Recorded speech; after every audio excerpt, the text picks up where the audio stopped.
Abu Chehmud Blampidi bernama lengkap Tengku T. Mahmud bin Tengku Ahmad yang berasal dari Loknga, namun setelah menjadi seorang alim ulama dan berkiprah secara luas di Blampidi, Kabupaten Aceh Barat Daya, masyarakat mengenalnya dengan panggilan Abu Chehmud atau disingkat dengan sebutan Abu Chehmud.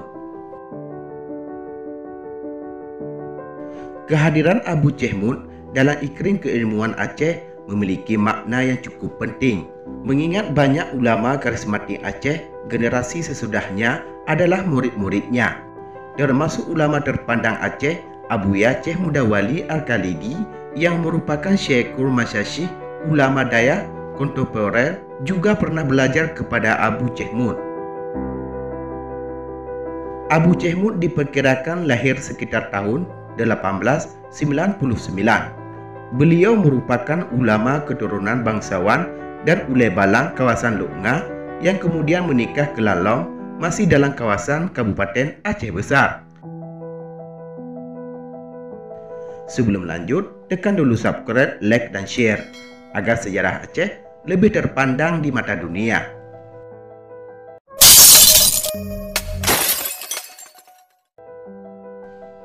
Mengawali pengembaraan intelektualnya, Abu Chehmud memulai belajar agama di desanya disertai pelajaran umum di sekolah yang dikhususkan kepada anak-anak bangsawan ketika itu.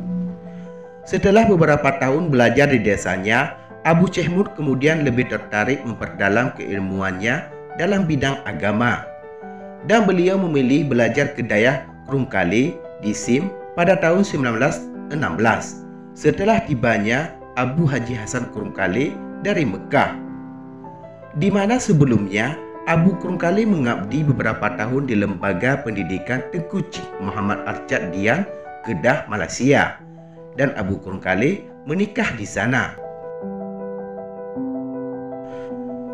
Hampir 5 tahun, Abu Chehmud belajar dengan segenap kesungguhan dan ketekunan di Dayak Krungkale, sehingga mengantarkan beliau menjadi seorang ulama muda yang mendalam ilmunya dan mampu menguasai kitab-kitab besar dalam mazhab Syafi'i.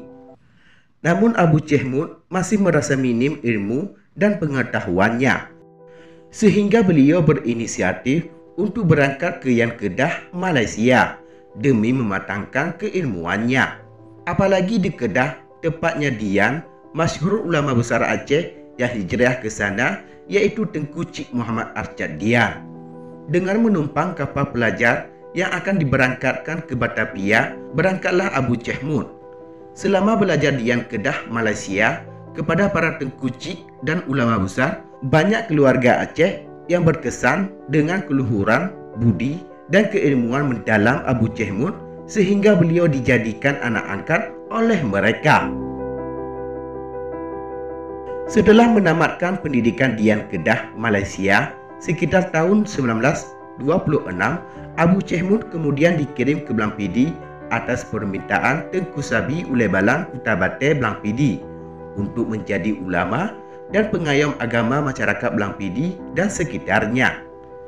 Karena sebelumnya yang menjadi pemimpin agama di Blampidi adalah Tengku Muhammad Yunus Long atau Tengku Dilong, seorang ulama Busa yang kemudian dikembalikan ke Kutaraja, Banda Aceh setelah peristiwa penyerangan Tangsi Belanda dan syahidnya Tengku Pekan dan pengikutnya pada tahun 1926.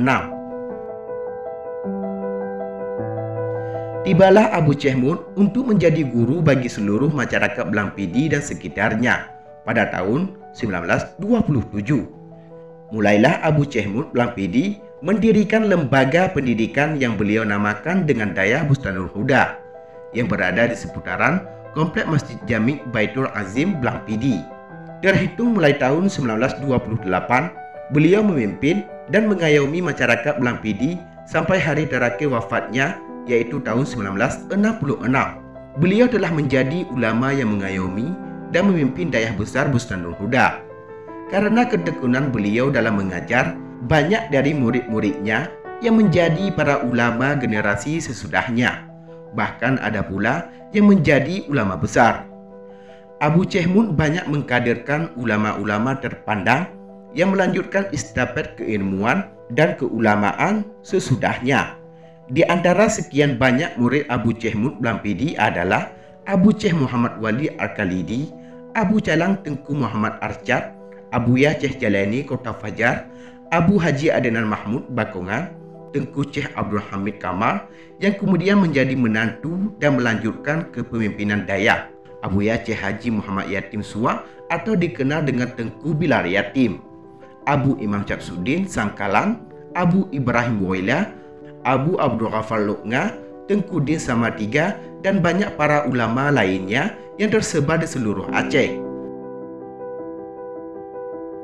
Bahkan Abu Chehmud ini merupakan guru utama dari Abuya Cheikh Mudawali setelah belajar dari Abu Lampisang.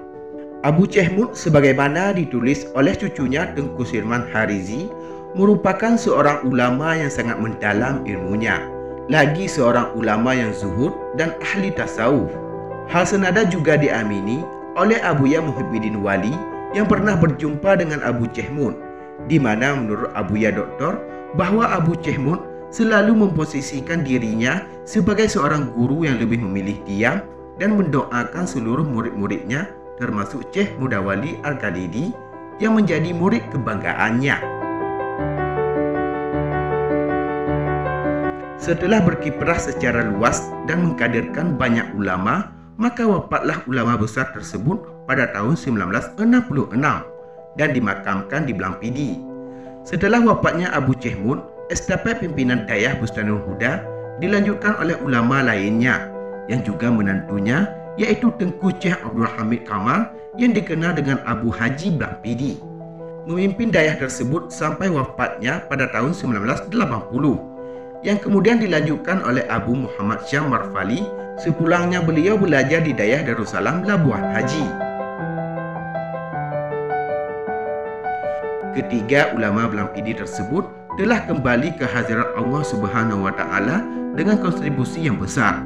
Kehilangan ulama adalah kehilangan yang nyata dan tidak tergantikan. Demikianlah liputan Habahasa News. Semoga bermanfaat dan dapat memberikan wawasan untuk kita semua. Terima kasih telah menonton dan tunggu video kami selanjutnya.